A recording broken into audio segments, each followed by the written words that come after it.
ចាលោកនាយកជាទីមេត្រីមន្ត្រីគណៈបកភ្លឹងទៀនអ្នកវិភាគនិងមន្ត្រីសង្គមស៊ីវិលលើកឡើងថាការបោះឆ្នោតថ្នាក់ជាតិនៅខែកក្កដាខាងមុខអាចប្រព្រឹត្តទៅដោយសេរីត្រឹមត្រូវនិងយុត្តិធម៌លុះត្រាតែស្ថាប័នពាក់ព័ន្ធអនុវត្តច្បាប់រក្សាបាននូវឯករាជ្យភាពរបស់ខ្លួនដោយមិនបំរើឲ្យគណៈបកនយោបាយណាមួយចាសសេចក្តីរាយការណ៍អំពីរឿងនេះលោកដានៀងនឹងបានស្ដាប់នាពេលបន្តិចទៀតនេះ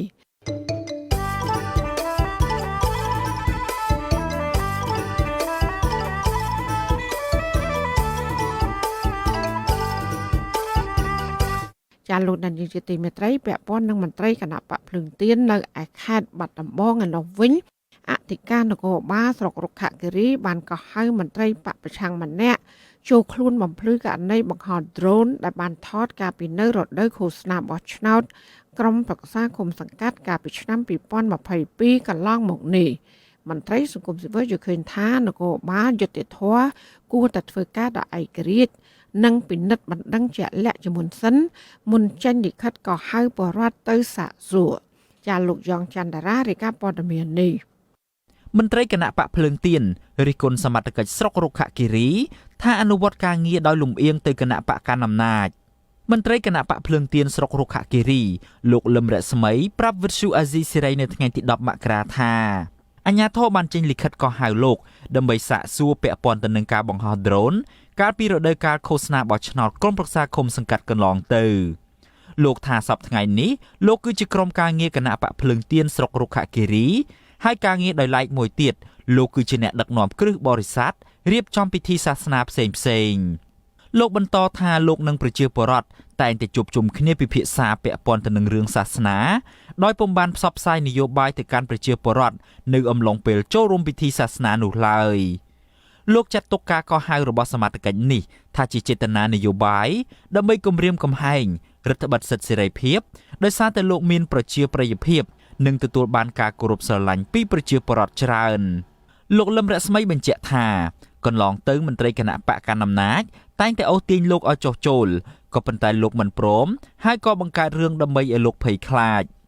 ដ្រូននឹងគាត់តែជាលេសទេតាមក៏ពិតគឺជារឿងនយោបាយគុំខឹងហើយប្រាប់ខ្ញុំថាដ្រូននឹងខ្ញុំហងហោះទៅវាអត់មានអីទេគាត់ថាពេលដែលខ្ញុំប្រហោះត្រូវឲ្យទៅរៀបអាជ្ញាធរឲ្យបានតាមយន្តប្រហោះអញ្ចឹងណាប៉ុន្តែដ្រូនខ្ញុំនឹងខ្ញុំប្រហោះតាំងពីខ្ញុំខែលឿនទៀតមកហើយតាំងពីនោះមកខ្ញុំអត់ដែរប្រហោះទេដោយសារតែដ្រូនខ្ញុំនឹងខូចស្មោអញ្ចឹងមានន័យថាគេចង់រឹតបន្តឹងសង្កត់ខ្ញុំឲ្យខ្ញុំភ័យខ្លាចឲ្យខ្ញុំនឹងលេងបំរើគណៈបកវិញអញ្ចឹងណាព្រោះគេមានការអូសទាញមកច្រើនតែខ្ញុំមិនអើពើអញ្ចឹងណា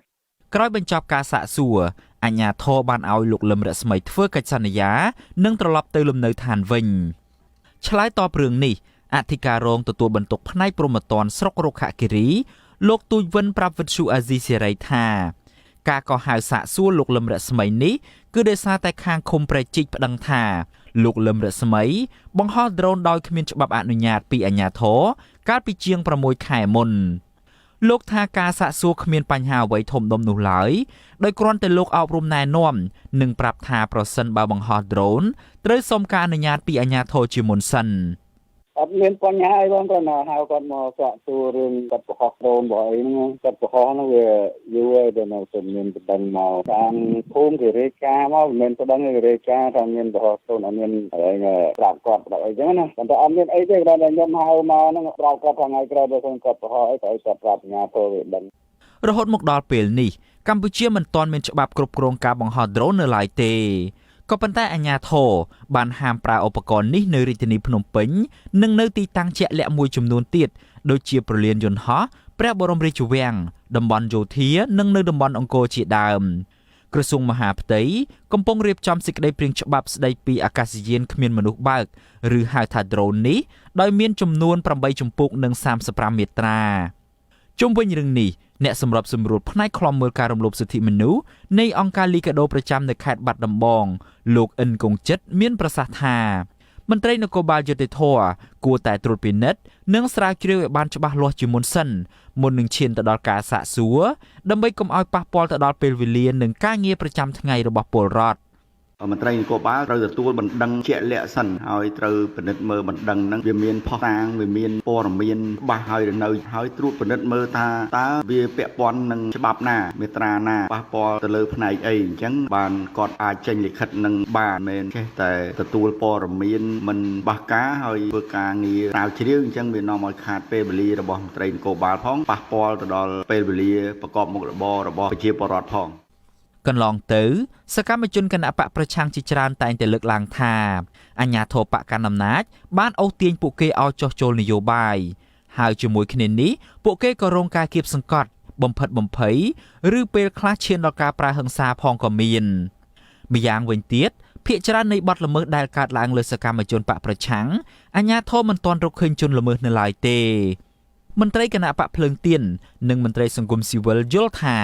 អាជ្ញាធរមានសមត្ថកិច្ចគួរអនុវត្តការងារប្រកបដោយវិជ្ជាជីវៈដើម្បីឲ្យពលរដ្ឋមានជំនឿទុកចិត្តតាមរយៈការស៊ើបអង្កេតឲ្យបានច្បាស់លាស់និងអនុវត្តច្បាប់ឲ្យបានស្មើភាពគ្នាគ្រប់និន្នាការនយោបាយខ្ញុំយ៉ងច័ន្ទដារាវិទ្យុអាស៊ីសេរីរាយការណ៍ពីរដ្ឋធានី Washington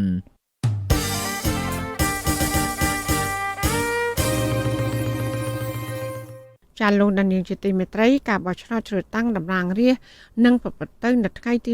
23ខែកក្កដាខាងមុខចាមន្ត្រីគណៈបកភ្លើងទៀនអ្នកវិភាគនិងមន្ត្រីសង្គមស៊ីវិលលើកឡើងថាការបោះឆ្នោតថ្នាក់ជាតិអាចប្រព្រឹត្តទៅដោយសេរីត្រឹមត្រូវនិងយុត្តិធម៌លុះត្រាតែស្ថាប័នពាក់ព័ន្ធអនុវត្តច្បាប់រក្សាបាននូវឯករាជ្យភាពរបស់ខ្លួនដោយមិនបម្រើឲ្យគណៈបកនយោបាយណាមួយចាលោកទីនសាករាយារាយការណ៍ព័ត៌មាននេះមន្ត្រីគណៈបកប្រឆាំងនិងមន្ត្រីអង្គការសង្គមស៊ីវិលលើកឡើងថាក្រសួងពាក់ព័ន្ធគួរតែបែងចែកឲ្យដាច់ពីគ្នាពីទូរនទីនៅក្នុងជួរគណៈបកនយោបាយនិងជាអាជ្ញាកណ្ដាលដែលទទួលខុសត្រូវដើម្បីរៀបចំការបោះឆ្នោតជាពិសេសរក្សាឯករាជ្យភាពរបស់ខ្លួនដើម្បីធ្វើឲ្យការបោះឆ្នោតជ្រើសតាំងតំណាងរាស្ត្រនីតិកាលទី7ឆ្នាំ2023ប្រព្រឹត្តទៅដោយសេរីត្រឹមត្រូវនិងយុត្តិធម៌មន្ត្រីជាន់ខ្ពស់គណៈបកភ្លើងទៀនលោកកុងម៉ូនីកាប្រាប់វិទ្យុអាស៊ីសេរីនៅថ្ងៃទី10មករាថាការបោះឆ្នោតជ្រើសតាំងតំណាងរាស្ត្រកន្លងមកលោកសង្កេតឃើញមានភាពមិនប្រក្រតីមួយចំនួនបង្កជាការគំរាមកំហែងបំផិតបំភ័យ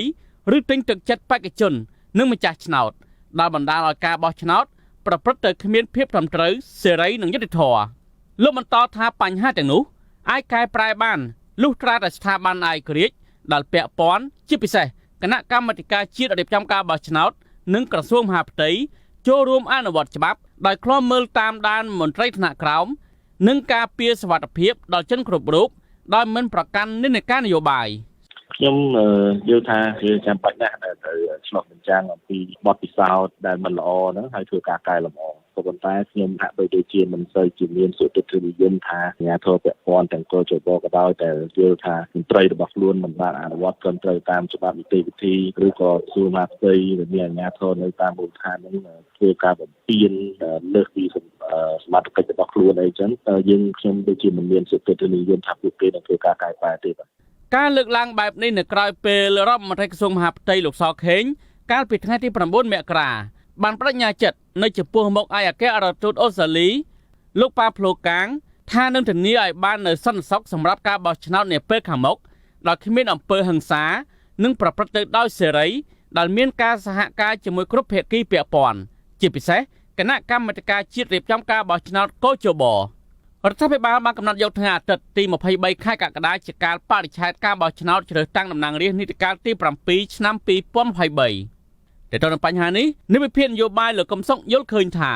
លោកសខេងពុំចាំបាច់ចេញមុខបដិញ្ញាចិត្តបែបនេះឡើយដោយលោកគ្រាន់តែរក្សាឯករាជ្យភាពអព្យាក្រឹតភាពនិងអនុវត្តទៅតាមច្បាប់ជាការស្រេចលោកពន្យល់ថាលោកសខេងត្រូវចាត់វិធានការតាមផ្លូវច្បាប់ទៅលើគណៈបកនយោបាយឬអ្នកនយោបាយណាដែលរំលោភច្បាប់និងបំពានខ្លឹមសាររដ្ឋធម្មនុញ្ញឧទាហរណ៍លោកហ៊ុនសែនប្រកាសកំទេចគូប្រជែងនយោបាយរបស់ខ្លួនព្រមានតាមវាយគេដល់ផ្ទះជាដើមចាប់ផ្ដើមចាត់ការលោកហ៊ុនសែនតែម្ដងទៅទុកជាគំរូដើម្បីអនុវត្តការបដិញ្ញាចិត្តរបស់លោកសខេងនោះវិទ្យុអាស៊ីសេរីមិនអាចតាក់ទងអ្នកនាំពាក្យគណៈកម្មាធិការជាតិរៀបចំការបោះឆ្នោតហៅកាត់ថាកោជបលោកហុងពុធានិងអ្នកនាំពាក្យក្រសួងមហាផ្ទៃលោកខៀវសុភ័ក្រដើម្បីសុំការបំភ្លឺជំវិញនឹងរឿងនេះបានទេនៅថ្ងៃទី10មករាក កាលពីថ្ងៃទី7មករាក្នុងពិធីខួបលើកទី44នៃថ្ងៃជំនះ7មករាលោកហ៊ុនសែនបានអំពាវនាវដល់អាជ្ញាធរគណៈបកនយោបាយនិងអង្គការសង្គមស៊ីវិលត្រូវរួមគ្នាធ្វើយ៉ាងណាឲ្យការបោះឆ្នោតជ្រើសតាំងតំណាងរាស្ត្រនីតិកាលទី7ខាងមុខប្រព្រឹត្តទៅដោយសេរីត្រឹមត្រូវនិងយុត្តិធម៌ប៉ុន្តែការលើកឡើងរបស់លោកហ៊ុនសែននេះហាក់មិនស្របទៅនឹងទង្វើរបស់លោកឡើយខណៈលោកបានបំពានច្បាប់បោះឆ្នោតជាច្រើនដងដោយយកទូនាទីរដ្ឋនិងថវិកាជាតិប្រើប្រាស់ដើម្បីឃោសនារកការគាំទ្រជាពិសេសលោកហ៊ុនសែននៅតែបន្តគំរាមកំហែងរំអស់អចលនទ្រព្យឬទ្រព្យសម្បត្តិរបស់គណៈបកប្រឆាំងណាដែលហ៊ាននិយាយពីភាពមិនប្រក្រតីនៃដំណើរការបោះឆ្នោតនោះជាឧទាហរណ៍លោកបានប្តឹងអនុប្រធានគណៈបកភ្លើងទៀនលោកសំឆៃកាលពីខែមិថុនាឆ្នាំ2022ពីបទបរិហាកេរ្តិ៍ជាសាធារណៈនិងទាមទារសំណងជំងឺចិត្តប្រមាណជា$1 លាននិងគម្រាមប្តឹងរំអស់ផ្ទះទីប្រឹក្សាគណៈបកភ្លើងទៀនលោកកុងគំថែមទៀតផងទាក់ទិននឹងរឿងនេះអ្នកសម្របសម្រួលផ្នែកអង្គការនៃអង្គការឃ្លាំមើលការបោះឆ្នោត Confrere លោកកនសវាងយល់ឃើញថាដំណើរការបោះឆ្នោតថ្នាក់ជាតិប្រព្រឹត្តទៅដោយស្មារតីសេរីនិងយុត្តិធម៌បានលុះត្រាតែស្ថាប័នរៀបចំការបោះឆ្នោតកោជបប្រកាន់ភ្ជាប់នៅគោលជំហរអព្យាក្រឹតមិនស្ថិតក្រោមឥទ្ធិពលគណៈបកនយោបាយលោកបន្តថាដើម្បីធានាបាននៅសន្តិសុខគ្មានការគំរាមកំហែងដល់ប្រជាពលរដ្ឋម្ចាស់ឆ្នោតគោជបគួរតែបើកឲ្យមានក្រុមអ្នកសង្កេតការណ៍មកពីបណ្ដាអង្គការអន្តរជាតិដែលឯករាជ្យចុះមកសង្កេតការណ៍និងវិតម្លៃពីស្ថានភាពទូទៅក្នុងអំឡុងថ្ងៃបោះឆ្នោតនាពេលខាងមុខការបែងចែកតួនាទីគណៈបកនយោបាយហ្នឹងគឺថាត្រូវការចាំបាច់ណាស់ហើយរដ្ឋាភិបាលជាផ្សេងមន្ត្រីរាជការហ្នឹងមិនបានបែងចែកឲ្យមានភាពច្បាស់លាស់ទេអាហ្នឹងវាមិនអាចសើទេគ្រាន់តែវាមានឯករាជ្យភាពឲ្យបានច្បាស់លាស់នៅក្នុងការចូលរួមនៅក្នុងសកម្មភាពហ្នឹងអាហ្នឹងទើបបាទវាអាចបានឲ្យកន្លងមកយើងឃើញហើយថាទោះបីធានាប៉ុណ្ណាប៉ុន្តែអាភាពបារម្ភភ័យខ្លាចហ្នឹងវានៅតែមានហើយអាហ្នឹងដែលត្រូវការដោះស្រាយទោះជាយ៉ាងណាការបោះឆ្នោតជ្រើសរើសក្រុមប្រឹក្សាឃុំសង្កាត់អាណត្តិទី5កាលពីខែមិថុនាឆ្នាំ2022កន្លងទៅគណៈបកប្រជាជនកម្ពុជាដ៏ឈ្នះឆ្នោតនាំមុខគណៈបកផ្សេងៗនោះបានលើកឡើងថាការបោះឆ្នោតនេះប្រព្រឹត្តទៅដោយសេរីស្មើភាពនិងយុត្តិធម៌ប៉ុន្តែគណៈបកប្រឆាំងនៅអង្គការសង្គមស៊ីវិលបានរកឃើញភាពមិនប្រក្រតីជំវិញនឹងការបោះឆ្នោតនេះជាច្រើនដូចជាការបំពានដានសមត្ថកិច្ចរបស់អាជ្ញាធរភូមិឃុំលើស្ថាប័នរៀបចំការបោះឆ្នោតការគម្រិតកំហែងលើបេក្ខជនគណៈបកប្រឆាំងការរាប់សัญลักษณ์ឆ្នោតពុំបានធ្វើដោយចំហនិងមានអាជ្ញាធរដើរច្រងឈ្មោះបរដ្ឋតាមផ្ទះនិងដាក់តុអង្គុយចាំកត់ឈ្មោះប្រជាពលរដ្ឋដែលបានទៅបោះឆ្នោតជាដើមខ្ញុំធីនសាការីយ៉ាអស៊ីសេរីប្រធានីវ៉ាស៊ីនតោនលោកនាងកញ្ញាកំពុងស្ដាប់ការផ្សាយរបស់វិទ្យុអស៊ីសេរីផ្សាយចេញពីរដ្ឋធានី Washington ពាក់ព័ន្ធនឹងវីដេអូបទចម្រៀងឈាមបាតកោវិញមន្ត្រីសង្គមស៊ីវិល2នាក់ទៀតបានចូលបំភ្លឺនៅស្នងការដ្ឋាននគរបាលរាជធានីភ្នំពេញកាលពីថ្ងៃទី10ខែមករាម្សិលមិញសមត្ថកិច្ចបន្តដាក់សម្ពាធដល់មន្ត្រីសង្គមស៊ីវិលឲ្យលុបវីដេអូបទចម្រៀងនេះចេញពីបណ្ដាញសង្គមរបស់អង្គការសង្គមស៊ីវិលទាំងនោះដោយអះអាងថាវីដេអូនោះធ្វើឲ្យប៉ះពាល់ដល់សង្គមប៉ុន្តែមន្ត្រីសង្គមស៊ីវិលថាវីដេអូចម្រៀងនោះគឺមិនមានការញុះញង់អ្វីទេគ្រាន់តែបង្ហាញការពិត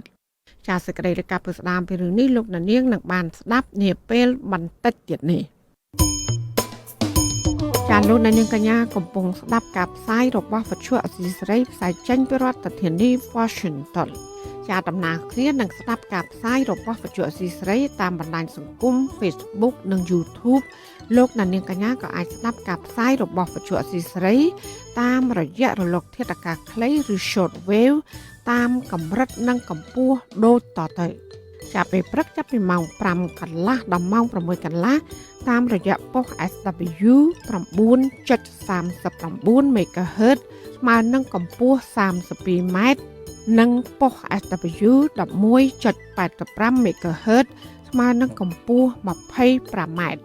ចាសសម្រាប់ពេលយប់វិញចាប់ពីម៉ោង 7 កន្លះដល់ម៉ោង 8 កន្លះតាមរយៈប៉ុស SW 9.39 MHz ស្មើនឹងកម្ពស់ 32 ម៉ែត្រប៉ុស SW 11.88 MHz ស្មើនឹងកម្ពស់ 25 ម៉ែត្រនិងប៉ុស SW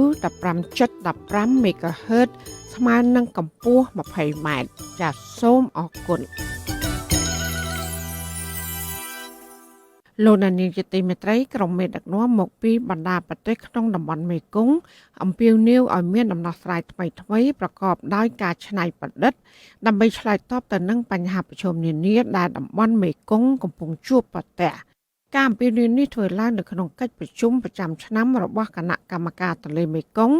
ដែលប្រព្រឹត្តទៅនៅដើមខែមេសាខាងមុខនេះនៅប្រទេសឡាវដើម្បីកំណត់ជោគវាសនារបស់អាងទន្លេមេគង្គចាលោកមានរិទ្ធមានសេចក្តីរាយការណ៍ព័ត៌មាននេះ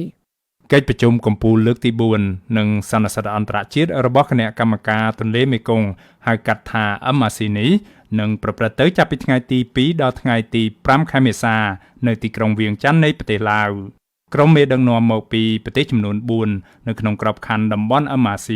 ក្នុងនោះរួមមានកម្ពុជាឡាវថៃនិងវៀតណាមត្រូវបានគេរំពឹងថានឹងចូលរួមកិច្ចប្រជុំកំពូលនេះដើម្បីស្វែងរកដំណោះស្រាយលើបញ្ហាប្រឈមនានាដើម្បីកំណត់ជោគវាសនារបស់អាងទន្លេមេគង្គកិច្ចប្រជុំកំពូលនេះធ្វើឡើងស្របពេលដែលអាងទន្លេមេគង្គកំពុងប្រឈមនៅបញ្ហាសំខាន់ៗមួយចំនួនបណ្ដាលមកពីកត្តាមនុស្សដោយសារតែការអភិវឌ្ឍនិងការសាងសង់ទំនប់វារីអគ្គិសនីដ៏សម្បើមនៅតាមប្រទេសមួយចំនួននៅខ្សែទឹកខាងលើនៃទន្លេមេគង្គជាពិសេសគឺប្រទេសចិននិងកត្តាប្រែប្រួលអាកាសធាតុបញ្ហាប្រឈមទាំងនេះអាចនឹងបណ្ដាលឲ្យតំបន់មេគង្គទាំងមូលត្រូវប្រឈមនឹងវិបត្តិសន្តិសុខទឹកសន្តិសុខស្បៀងដែលអាចឈានទៅដល់ជម្លោះដណ្ដើមទឹកគ្នាប្រើប្រាស់រវាងប្រទេសចិននិងប្រទេសតាមខ្សែទឹកខាងក្រោមប្រសិនបើគ្មានដំណោះស្រាយជាក់លាក់នៅក្នុងរយៈពេលប្រមាណឆ្នាំទៅមុខទៀតនោះទេគណៈកម្មការទន្លេមេគង្គឬ MRC ឲ្យដឹងតាមរយៈសេចក្តីប្រកាសព័ត៌មានមួយផ្សាយកាលពីថ្ងៃទី10ខែមករាម្សិលមិញថាប្រមុខរដ្ឋាភិបាលមកពីប្រទេសសមាជិកទាំង4របស់គណៈកម្មការទន្លេមេគង្គនិងគណៈប្រតិភូជាន់ខ្ពស់មកពីប្រទេសជាដៃគូសន្តិនិករបស់ MRC ពលគឺចិននិងមីយ៉ាន់ម៉ាឬភូមានឹងបើកកិច្ចប្រជុំកំពូលមួយនៅដើមខែមេសាខាងមុខដើម្បីកំណត់ជោគវាសនារបស់អាងទន្លេមេគង្គបើតាមគណៈកម្មការទន្លេមេគង្គនេះគឺជាព្រឹត្តិការណ៍កម្រិតនយោបាយខ្ពស់បំផុតរបស់ស្ថាប័ននេះដែលនឹងនាំឲ្យប្រទេសតាមដងទន្លេមេគង្គទាំង6ជួបពិភាក្សាគ្នាពីការអភិវឌ្ឍថ្មីៗស្វែងយល់ពីឱកាសនិងដំណោះស្រាយប្រកបដោយការច្នៃប្រឌិតទៅលើបញ្ហាប្រឈមនានាក្នុងនោះរាប់ចាប់តាំងពីផលវិបាកនៃការអភិវឌ្ឍពាក់ព័ន្ធទៅនឹងទឹករហូតដល់ការប្រែប្រួលអាកាសធាតុកិច្ចប្រជុំកំពូលនេះនឹងនាំមុខដោយសន្និសីទអន្តរជាតិមួយនៅថ្ងៃទី2និងថ្ងៃទី3ខែមេសាដែលនឹងពិភាក្សាជុំវិញប្រធានបទនវានុវត្តន៍និងកិច្ចសហប្រតិបត្តិការសម្រាប់សន្តិសុខទឹកនិងទន្លេមេគង្គប្រកបដោយចីរភាពសន្និសីទអន្តរជាតិនេះនឹងមានការចូលរួមពីភាគីពាក់ព័ន្ធអ្នកជំនាញការនិងអ្នកចាប់អារម្មណ៍ពីកិច្ចការទន្លេមេគង្គនៅទូទាំងពិភពលោកសរុបប្រមាណ400នាក់មកពីស្ថាប័នរដ្ឋាភិបាលអង្គការអន្តរជាតិអ្នកស្រាវជ្រាវនិងអង្គការសង្គមស៊ីវិលនាយកប្រតិបត្តិនៃលេខាធិការដ្ឋានគណៈកម្មការទន្លេមេគង្គបណ្ឌិតអនុលក្ខខេតិខួនថ្លែងនៅក្នុងសេចក្តីប្រកាសព័ត៌មានដដែលថាទន្លេមេគង្គកំពុងឆ្លងកាត់នឹងការផ្លាស់ប្ដូរយ៉ាងសម្បើមលោកបន្តថាការនេះតម្រូវឲ្យមានការច្នៃប្រឌិតឥតឈប់ឈរនៅក្នុងផ្នែកគោលនយោបាយយុទ្ធសាស្ត្រនិងបច្ចេកវិទ្យាដើម្បីនាំឲ្យការគ្រប់គ្រងនិងការអភិវឌ្ឍអាងទន្លេមេគង្គកាន់តែមានទំនួលខុសត្រូវនិងប្រកបដោយចីរភាពអ្នកជំនាញកិច្ចការអន្តរជាតិនិងជាព្រឹទ្ធបរិះរងនៃសាកលវិទ្យាល័យ Arizona State University បណ្ឌិតអៀសផលពន្យល់ប្រាប់អាស៊ីសេរីតាមសារអេឡិចត្រូនិកថាគេពិបាកនឹងស្វែងរកដំណោះស្រាយប្រកបដោយការច្នៃប្រឌិតខណៈសោកនាដកម្មដែលជាបញ្ហារួមនោះពលគឺចិនដែលជាប្រទេសនៅខ្សែទឹកខាងលើនៃទន្លេមេគង្គកំពុងតែធ្វើមិនដឹងមិនលឺចំពោះកង្វល់នានារបស់បណ្ដាប្រទេសនៅតាមខ្សែទឹកខាងក្រោមឬក៏មិនព្រមធ្វើការជាមួយប្រទេសនៅតាមខ្សែទឹកខាងក្រោមមួយចំនួនក្នុងការទទួលយកគោលនយោបាយរបស់ប្រទេសទាំងនោះទាក់ទងនឹងដំណោះស្រាយចំពោះទន្លេមេគង្គលោកថាបញ្ហាដែលជាឆ្អឹងទទឹងកចម្បងបំផុតនោះគឺគេមិនអាចគ្រប់គ្រងទន្លេមេគង្គបានទេប្រសិនបើគ្មានការចូលរួមពីភាគីចិនអ្នកជំនាញរូបនេះពន្យល់បន្តថាប្រទេសចិនមិនចាប់អារម្មណ៍ទៅនឹងការដោះស្រាយបញ្ហា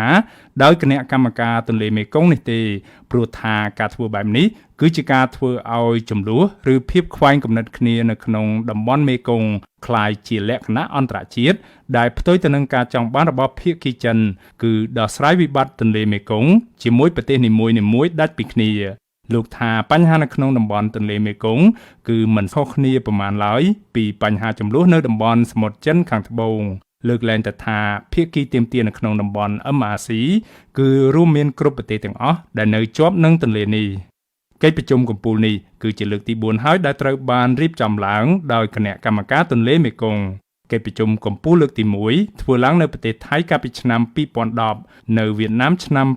2014និងនៅកម្ពុជាកាលពីឆ្នាំ2018ខ្ញុំបាទមេរិត Visual C ស្រីរាយការណ៍ពីរដ្ឋធានី Washington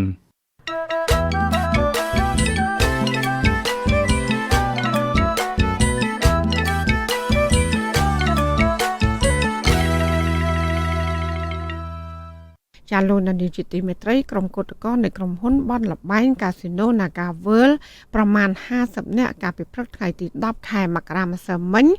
បាននាំគ្នាតវ៉ាដោយបង្ខំពេញប៉ោងនៅខាងមុខពន្ធនាគារព្រៃសរទាមទារឲ្យតុលាការដោះលែងកញ្ញាឈឹមស៊ីថោសមាជិកសកម្មនៃសហជីពឯករាជ្យលោកណាន់ជីវ័នប្រាប់វិទ្យុអស៊ីសេរីថាអាជ្ញាធរបានរាំងពួកគាត់មិនឲ្យចូលទៅបង្ខំពេញប៉ោងនៅខាងមុខពន្ធនាគារព្រៃសរនោះឡើយប៉ុន្តែពួកគាត់នៅតែជំនះដើរចូលដោយសន្តិវិធីនិងបានបង្ខំពេញប៉ោងនៅខាងមុខ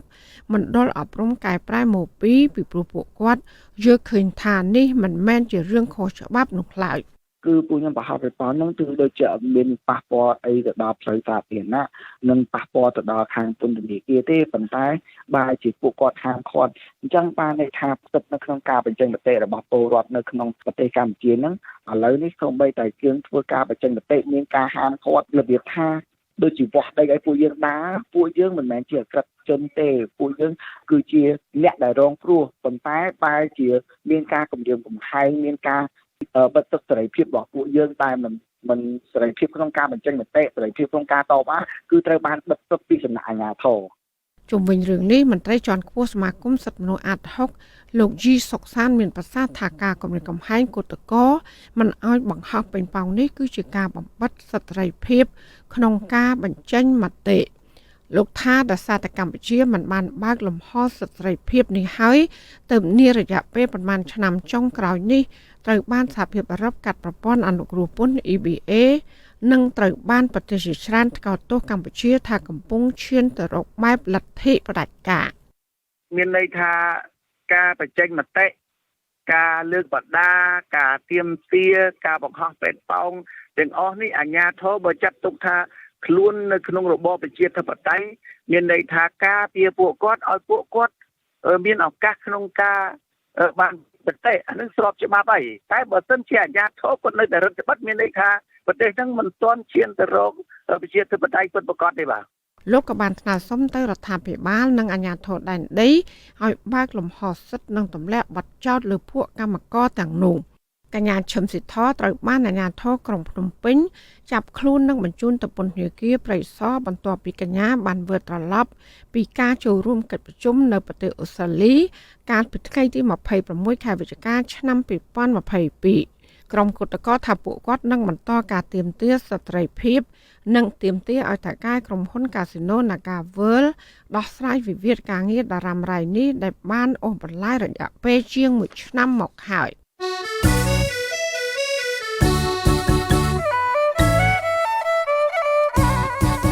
ចាលោកនាយកជាទីមេត្រីវិទ្យុអស៊ីសេរីសូមជូនដំណឹងថាយើងគ្មានអ្នកយកព័ត៌មានប្រចាំនៅប្រទេសកម្ពុជានោះឡើយចាបើសិនជាមានជនណាម្នាក់អះអាងថាជាអ្នកយកព័ត៌មានឲ្យវិទ្យុអស៊ីសេរីនៅកម្ពុជានោះគឺជាការក្លែងបន្លំយកឈ្មោះរបស់វិទ្យុអស៊ីសេរីក្នុងគោលបំណងទុច្ចរិតណាមួយរបស់បុគ្គលនោះចាសូមអរគុណ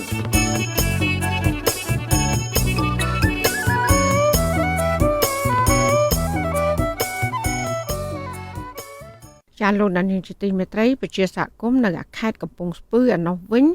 ស្ដាយស្រណោះដើមឈើធំធំដែលភាគច្រើនជាប្រភេទដើមមរិញឬរាជកុលដែលភ្ញៀវទេសចរតែងតែឡើងភ្នំបោះតង់ថតរូបនិងគយគន់ទេសភាពនៅតំបន់ខ្នងវាលបន្តប្រឈមការកាប់ផ្ដួលធ្វើអាជីវកម្មប្រជាសហគមន៍លើកឡើងថាមរតកធម្មជាតិទាំងនេះគឺផ្ដល់ប្រយោជន៍ច្រើនណាស់ដល់វិស័យទេសចរនិងជាជំរកដ៏សំខាន់របស់សត្វព្រៃដែលនៅតែហិនហោចជាបន្តបន្ទាប់ ចានេះគឺជាសកម្មភាពរបស់លោកសនច័ន្ទរដ្ឋាជំវិញព័ត៌មាននេះប្រជាសហគមន៍ការពារព្រៃឈើក្នុងវាលនៅឃុំតាសាលស្រុកអរ៉ាល់ស្នើសុំកិច្ចអន្តរាគមន៍បន្តមួយដើម្បីបញ្ឈប់សកម្មភាពកាប់បំផ្លាញព្រៃឈើធំៗ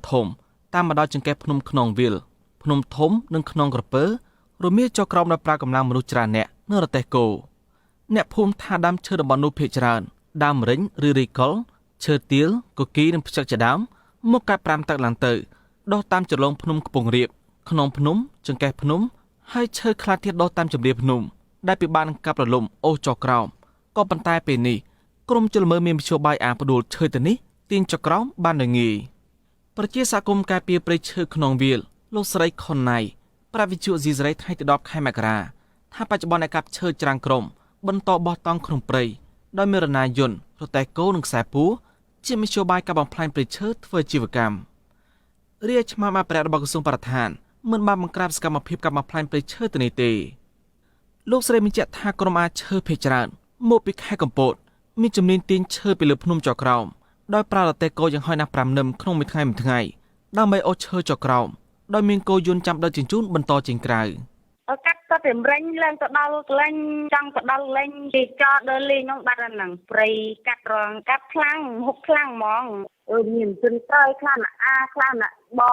ចេះទៅដឹកចឹងទៅរងថ្ងៃពីយប់ពីល្ងាចបានចុះមកដឹកមកទៅប៉ះពាល់ខ្លាំងតែតែទីចតព្រោះអីខាងគ្នាក៏ទៅដល់លេងទៅវាថាមានព្រៃឈើគួយកូនចឹងទៅបើឃើញវាប្រកបឈើឃើញគេកាត់ពេញទៅព្រៃហើយណាមួយប៉ះពាល់ខ្លាំងមែនតែរឿងកាត់ព្រៃប្រជាសហគមន៍ក្នុងវាមិនថែមថាបលមើព្រៃឈើទៅនេះបន្តកើតមានច្រើននៅរយៈពេល3ខែចុងក្រោយដែលធ្វើដើមឈើធំៗនៅចំណុចភ្នំធំនិងឈើដុះតាមដងផ្លូវលើក្នុងវាលដែលជាចម្រោះសំខាន់របស់សត្វព្រៃបន្តវិនិច្ឆ័យហិនហោចអស់អ្នកភូមិចាត់ទុកថាបលមើព្រៃឈើទៅនេះកំពុងបំផ្លាញប្រាក់ចំណូលរបស់សហគមន៍តាមរយៈវិស័យទេសចរក្នុងតំបន់ហើយបំផ្លាញទេសភាពដ៏ស្រស់បំព្រងដែលបរិវត្តតែងតែថតរូបបង្ហោះអួតសម្រស់ធម្មជាតិនៅទីនោះលោកស្រីខុនណៃបន្ថែមថាក្រុមជលមើប្រើរទេះគោជំនួសគោយន្តដោយសារផ្លូវឡើងភ្នំបាត់បានច្រើន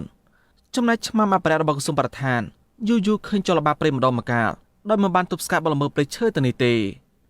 លោកស្រីបញ្ជាក់ថាក្រុមអ្នកកាប់ឈើប្រាប់ប្រជាសហគមន៍ថាគាត់អាចចូលព្រៃអាឈើបានដោយត្រូវបង់ប្រាក់ឲ្យមន្ត្រីបរិស្ថានក្នុងមួយខែ1 លានរៀលជាធ្នូមិនអនុវត្តច្បាប់ព្រោះអីតែគូវាស្រួលហើយគូវាដើរឡើងអោយគូអូសគូអីយ៉ាងទៅវាស្រួលបើមិនដូចគូយន្តយើងឡើងស្រួលមិនស្រួលវាក្លាក់ចូលជ្រោះចូលអាងអីចឹងទៅតែគូហ្នឹងគឺវាផ្លូវហើយស្រួលបកទៅនឹងខ្នងឈើហូតណាក៏យកបានដែរអូបានដែរឆ្លើយតបរឿងនេះអភិបាលខេត្តកំពង់ស្ពឺលោកវីសំណាងមានប្រសាសន៍យ៉ាងខ្លីថាមិនទាន់បានទទួលដំណឹងពីការកាប់ឈើនៅតំបន់ខ្នងវាលនៅឡើយទេតែទោះបីជាយ៉ាងណាលោកនឹងចាត់អមន្ត្រីជំនាញពិនិត្យរឿងនេះដោយសារព្រៃតំបន់នោះជាកន្លែងអភិរក្សដែលត្រូវការពារអរគុណបានផ្ដល់ព័ត៌មានមកខ្ញុំនឹងចាត់វិធានការតឹងរឹងជុំវិញរឿងនេះមន្ត្រីសង្គមសវត្ថិចង្កេតរឿងនេះមើលឃើញថាសកម្មភាពកាប់ឈើមានតម្លៃជាងពីរបបអាស៊ានជាតិជួបភ្នំកវ៉ាញ់កដានៅកើតមានច្រើនមិនឃើញមានមន្ត្រីជំនាញចុះបង្ក្រាបឲ្យមានប្រសិទ្ធភាពយូរវែងទេប្រធានអង្គការប្រឆាំងអំពើពុករលួយទប់ស្កាត់ធនធានធម្មជាតិនិងការពារសិទ្ធិពលរដ្ឋលោកជាហ៊ានបញ្ជាក់ថាពលរដ្ឋធ្លាប់ចលនាព្រៃនៅតំបន់នោះលើសម្លេងរណាយន្តត្រហឹងពេញព្រៃរាជមន្ត្រីជំនាញតែអង្គុយសម្កក់នៅទីស្នាក់ការចាំទទួលយកលុយពីអ្នកដាច់ឈើគឺជាទម្លាប់ដដែលដែលគ្មានយន្តការទប់ស្កាត់ទេលោកថាទង្វើនេះជាទម្លាប់អាក្រក់បំផ្លាញធនធានធម្មជាតិដែលរដ្ឋាភិបាលគួរកែតម្រូវមន្ត្រីឧស្សាហកម្មបរិស្ថានគឺមានស្នាក់ការរងប្រចាំតាមគោលដៅប៉ុន្តែតាមគោលដៅនីមួយបើតាមខ្ញុំសង្កេតឃើញថាអត់មានការបង្ក្រាបទេគាត់អង្គុយចង់រឹងចាំយកទៅលុយយើងអ្នកទៅចម្ងាយពីចម្ងាយដូចជាផ្លែគឺមិនឲ្យចូលតែម្ដងយើងនៅរឹងទៅទិញចូលគាត់នឹងរៀបការជូនថ្នាក់លើដើម្បីធ្វើការខាត់ខ្លួននៅលើផែនទីឧទ្យានជាតិជួរភ្នំកវ៉ាញ់កដាលមានផ្ទៃដីទំហំជាង4សែតា គ្រប់ដណ្ដប់ខេត្តចំនួន3គឺខេត្តកកុងពោធិ៍សាត់និងខេត្តកំពង់ស្ពឺឧទ្យានជាតិនេះទទួលស្គាល់ដោយអនុក្រឹត្យរបស់រដ្ឋាភិបាលកាលពីឆ្នាំ2016តាមសំណើរបស់ក្រសួងបរិស្ថានចំណែកអង្គការឃ្លាំមើលព្រៃឈើពិភពលោក Global Forest Watch រកឃើញថាគម្របព្រៃឈើជាង 140,000 ហិកតា ឬ 8.6% ត្រូវបានបាត់បង់ក្នុងតំបន់ជួរភ្នំក្រវាញចន្លោះពីឆ្នាំ2001ដល់ឆ្នាំ2019ខ្ញុំសនចាររថាវិទ្យុអេស៊ីសេរីរាយការណ៍ពីរដ្ឋធានីវ៉ាស៊ីនតោនចាលោកនាយកជាទីមេត្រីដែលឡាយតាក់ទងនឹងបាត់ល្មើសអក្រិតកម្មនៅខេត្តបរសៃអនុមន្ត្រីសង្គមស៊ីវិលស្នើដល់អាជ្ញាធរខេត្តនេះ គួរបង្កើនការទប់ស្កាត់បទល្មើសឧក្រិដ្ឋកម្មក្នុងគ្រាដែលរដ្ឋាភិបាលបានប្រកាសស្វាគមន៍ភ្ញៀវទេសចរចិនឲ្យចូលកម្ពុជាវិញការស្នើនេះដោយសារតែពួកគាត់មើលឃើញថាកន្លងទៅជនជាតិចិនមួយចំនួននៅក្រុងបរសៃអនុតែងកាន់កាំភ្លើងបាញ់បោះដោយសេរីនិងខ្លះចូលធ្វើអាជីវកម្មបែបលាងលុយកខ្វក់ចាមេប៉ូលីសខេត្តបរសៃអនុអះអាងថាលោកនឹងបដិញ្ញាបង្ក្រាបជនបរទេសណាដែលមិនគោរពច្បាប់កម្ពុជាចាលោកសេកបណ្ឌិតមានសេចក្តីរាយការណ៍ជំវិញព័ត៌មាននេះដូចតទៅសង្គមស៊ីវិលលើកឡើងថាការដែលរដ្ឋាភិបាលទទួលស្វាគមន៍ដោយគ្មានលក្ខខណ្ឌតឹងរ៉ឹងសម្រាប់ជនជាតិចិនចូលមកកម្ពុជាក្នុងគោលដៅជំរុញសេដ្ឋកិច្ចយ៉ាងណាក្តីក៏ប៉ុន្តែរដ្ឋាភិបាលមិនគួរមើលរំលងឬគ្មានចំណាត់ការម៉ឺងម៉ាត់លើជនជាតិចិនមួយចំនួនដែលពួកគេមកកម្ពុជាក្នុងគោលដៅរកស៊ីបែបលាងលុយកខ្វក់និងបង្កអសន្តិសុខដល់សង្គមកម្ពុជានោះទេនាយកប្រតិបត្តិអង្គការតម្លាភាពកម្ពុជាលោកពេជ្រពិសីប្រាប់វិទ្យុអស៊ីសេរីនៅថ្ងៃទី10មករាថាទេសចរចិនឬអ្នកចំនួនចិនចូលមកកម្ពុជាអាចនឹងផ្ដល់ទាំងផលវិជ្ជមាននិងអវិជ្ជមានលោកយល់ថាការដែលរដ្ឋាភិបាលបើកទូលាយផ្ដល់ឲ្យជនជាតិចិនចូលមកកម្ពុជាដោយសេរីបែបនេះការវិនិយោគលើវិស័យមួយចំនួនដូចជាវិស័យសេវាកម្មទេសចរអចលនទ្រព្យនិងសន្តាគារជាដើមអាចងើបឡើងវិញហើយរដ្ឋអាចទាញចំណូលបានមួយផ្នែកប្រសិនបើរដ្ឋាភិបាលជំរុញដល់ក្រុមអ្នកវិនិយោគិនចិនគោរពតាមគោលការណ៍ច្បាប់កម្ពុជាតែទោះបីយ៉ាងណាក្តីលោកលើកឡើងថាអាជីវកម្មឬសហគ្រាសមួយចំនួននៅក្នុងខេត្តប្រសេនុអាចនឹងមានទំនាក់ទំនងជាប្រព័ន្ធជាមួយនឹងក្រុមអ ுக ្រិតជនដោយពួកគេមកធ្វើអាជីវកម្មមិនស្របច្បាប់បាយការដែលយើងបានឃើញច្រើនមកការវិតម្លៃរបស់សារមរដ្ឋជាដើមហ្នឹងគឺយើងឃើញប្រតិបត្តិការអាជីវកម្មរបស់ជនជាតិចិនឬក៏បរទេសជាច្រើននៅក្រុងប្រសេនុហ្នឹងមានការជាប់ពាក់ព័ន្ធទៅនឹងការលាងលុយកខ្វក់ការជួញដូរមនុស្សធ្វើចរាចរណ៍គ្រឿងញៀនជាដើមអញ្ចឹងផលវិបាកហ្នឹងអាចធ្វើឲ្យមានបញ្ហាអសន្តិសុខខេត្តប្រសេនុនឹងផងធ្វើឲ្យបញ្ហាតាក់ទងទៅនឹងអសន្តិសុខជាតិរបស់យើងផងដោយសារកម្ពុជានឹងក្លាយទៅជាតំបន់មួយដែលគេអាចប្រើប្រាស់កន្លែងធ្វើចរាចរណ៍នៃបទឧក្រិដ្ឋជាច្រើនបាទលោកពេជ្រពិសីលើកឡើងទៀតថាមូលហេតុជនជាតិចិនមួយចំនួនជាប់ឈ្មោះជាឧក្រិដ្ឋជនអាចមកធ្វើចំនួននៅកម្ពុជាបាននិងបង្កអសន្តិសុខសង្គមជាបន្តបន្ទាប់មកនេះដោយសារតែអ្នកអនុវត្តច្បាប់កម្ពុជាមានកម្រិតទាបព្រមទាំងមានអំពើពុករលួយជាប្រព័ន្ធលោកអះអាងថាក្នុងប្រទេសមួយដែលគ្មាននីតិរដ្ឋត្រឹមត្រូវនិងមានអំពើពុករលួយជាប្រព័ន្ធបែបនេះ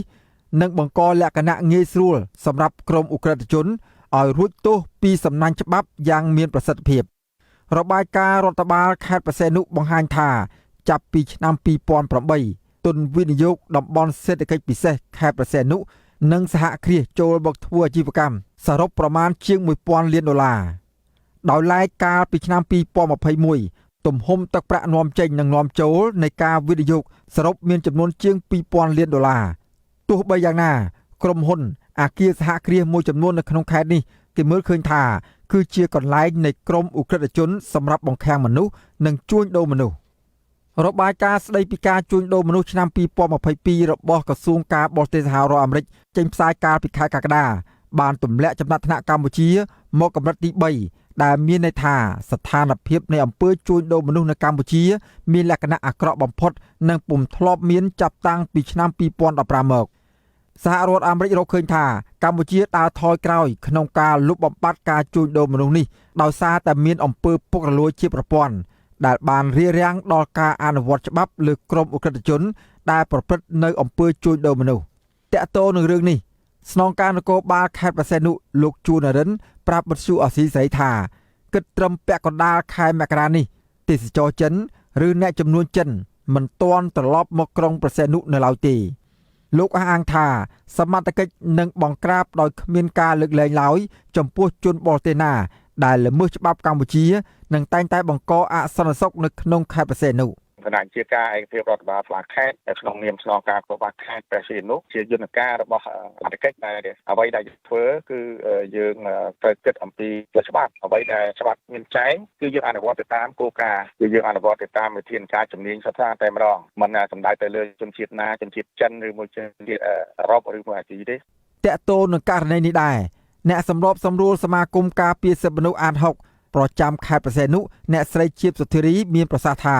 បើទោះបីជាសមត្ថកិច្ចខេត្តប្រសេនុបានចាត់វិធានការតឹងរឹងលើផ្នែកការពារសន្តិសុខសុវត្ថិភាពសាធារណៈយ៉ាងណាក្តីក៏ជនជាតិចិនមួយចំនួននៅតែមានកំភ្លើងបាញ់បោះដោយសេរី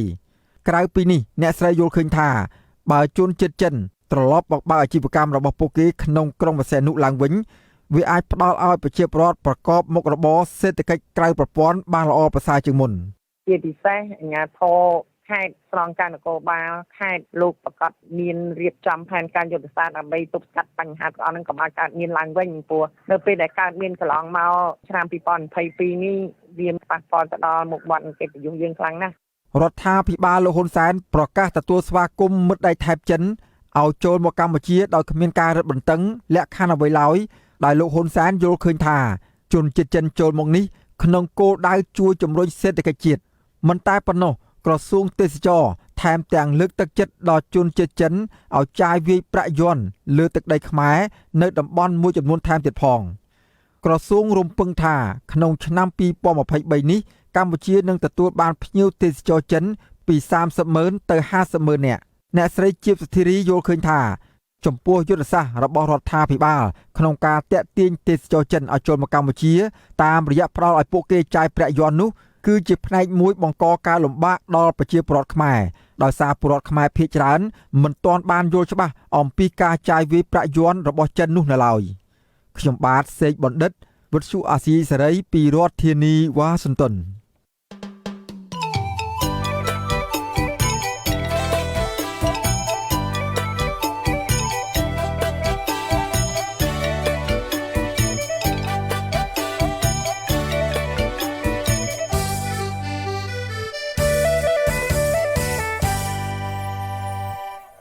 លោកនាងជាទីមេត្រីមន្ត្រីសង្គមស៊ីវិលពីរនាក់ទៀតបានចូលបំភ្លឺនៅស្នងការដ្ឋាននគរបាលរាជធានីភ្នំពេញកាលពីថ្ងៃទី10ខែមករាម្សិលមិញសមត្ថកិច្ចបន្តដាក់គំនាបដល់មន្ត្រីសង្គមស៊ីវិលឲ្យលុបវីដេអូបទចម្រៀងឈាមបាតកោចេញពីបណ្ដាញសង្គមរបស់អង្គការសង្គមស៊ីវិលទាំងនោះដោយអះអាងថាវីដេអូនោះធ្វើឲ្យប៉ះពាល់ដល់សង្គមប៉ុន្តែមន្ត្រីសង្គមស៊ីវិលថាវីដេអូចម្រៀងនោះគឺมันមានការញុះញង់អ្វីឡើយក៏ប៉ុន្តែបង្ហាញការពិតចាអ្នកស្រីសុជីវីរាយការណ៍ពុស្ដាជំវិញព័ត៌មាននេះ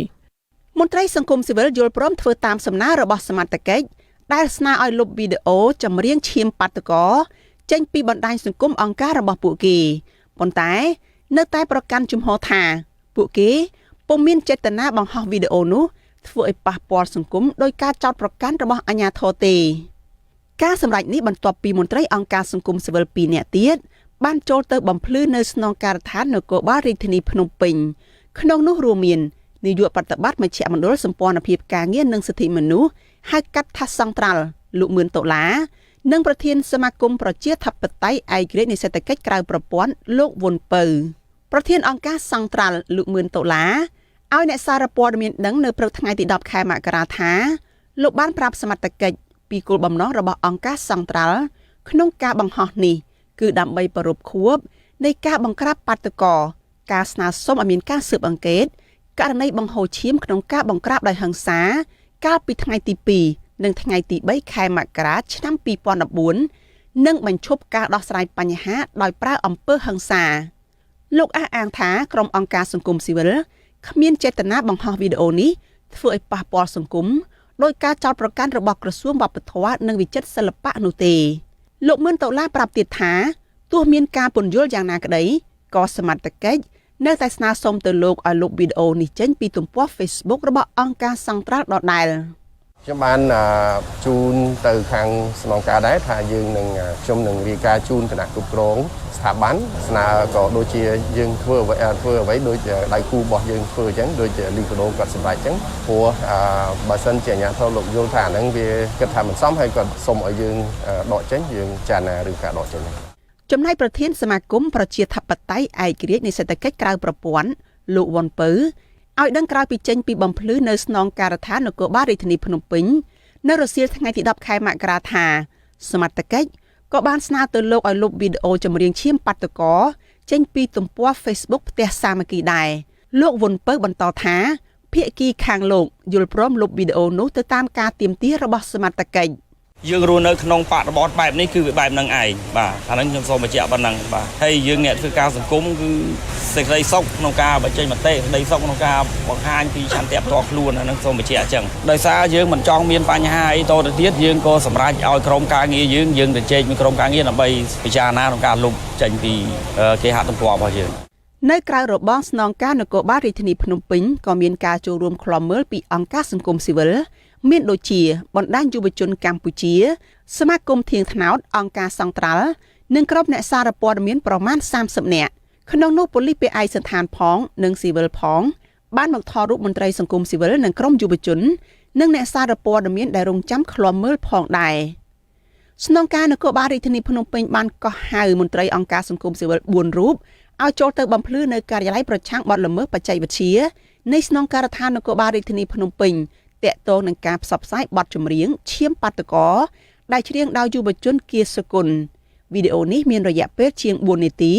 រៀបរាប់ពីការបង្ក្រាបដ៏ហិង្សារបស់សមត្ថកិច្ចទៅលើក្រុមបាតុករដែលធ្វើបាតុកម្មទាមទារដំឡើងប្រាក់ខែកាលពីឆ្នាំ2014នាយកទទួលបន្ទុកកិច្ចការទូតនៃអង្គការលីកាដូលោកអំសំអាតបានចូលទៅបំភ្លឺរួចហើយកាលពីថ្ងៃទី9ខែមករាម្សិលមិញក្រោយពេលដែលលោកអំសំអាតចូលទៅបំភ្លឺរួចហើយអង្គការលីកាដូសម្រាប់លុបវីដេអូចម្រៀងឈាមបាតុករនេះចេញពីគេហទំព័រនិងបណ្ដាញសង្គមរបស់ខ្លួននៅថ្ងៃទី10ខែមករាអង្គការលីកាដូឲ្យដឹងទៀតថាការសម្រេចចិត្តបែបនេះព្រោះដើម្បីជៀសវាងការទទួលរងនៅវិធានការផ្លូវច្បាប់លោកអំសំអាតដោយវិទ្យុអាស៊ីសេរីដឹងបន្ថែមថាអង្គការលីកាដូនៅតែប្រកាន់ជំហរដដែលថាវីដេអូចម្រៀងឈាមបាតុករដែលបានបង្ហោះនោះមិនមែនជាការញុះញង់អុចអាលធ្វើឲ្យប៉ះពាល់ទៅដល់សន្តិសុខសង្គមទេលោកបន្តទៀតថាដើម្បីកុំឲ្យការបង្ហោះវីដេអូនេះរងការចោទប្រកាន់ពីសមត្ថកិច្ចដែលធ្វើឲ្យប៉ះពាល់ទៅដល់ការបំពេញការងាររបស់អង្គការលីកាដូនៅក្នុងនាមជាស្ថាប័នលើកកម្ពស់ការគោរពសិទ្ធិមនុស្សទើបអង្គការលីកាដូសម្រេចលុបវីដេអូបទចម្រៀងនោះវិញសោកស្ដាយដែរថា30ឆ្នាំហើយដែលលីកាដូយើងធ្វើការហើយនេះជាលើកទី1ដែលអាជ្ញាធរលោកបានចាត់វិធានការផ្លូវច្បាប់ទៅតាមការស្នើសុំរបស់ក្រសួងវប្បធម៌និងចិត្តសិល្បៈទៅលើបទចម្រៀងអមដោយរូបភាពមានចំណងជើងថាឈាមបាតុករនេះមកលើអង្គការលីកាដូនិងអង្គការសង្គមស៊ីវិលផ្សេងទៀតតាក់ទងបញ្ហានេះវិទ្យុអាស៊ីសេរីមិនអាចសុំការអធិប្បាយណាមួយពីអ្នកនាំពាក្យស្នងការដ្ឋាននគរបាលរាជធានីភ្នំពេញលោកសានសុកសីហាបានទេនៅថ្ងៃទី10ខែមករាការកោះហៅមន្ត្រីអង្គការសង្គមស៊ីវិលនៅពេលនេះគឺក្រោយពេលដែលរដ្ឋមន្ត្រីក្រសួងវប្បធម៌និងវិចិត្រសិល្បៈអ្នកស្រីភឿងសាកូណាបានចេញលិខិតកាលពីថ្ងៃទី6ខែមករាស្នើសុំទៅអគ្គស្នងការនគរបាលជាតិលោកណេតសាវឿនឲ្យចាត់វិធានការចំពោះការផ្សព្វផ្សាយបទចម្រៀងដែលមានចំណងជើងថាឈាមបាតុករអ្នកស្រីចោទប្រកាន់ថាបទចម្រៀងនេះមានខ្លឹមសារញុះញង់អាចបង្កជាអសន្តិសុខនិងសណ្ដាប់ធ្នាប់សង្គមដោយឡែកប្រធានសហភាពសហជីពកម្ពុជានិងជាទីប្រឹក្សាសមាគមគ្រូបង្រៀនកម្ពុជាឯករាជ្យលោករងឈុន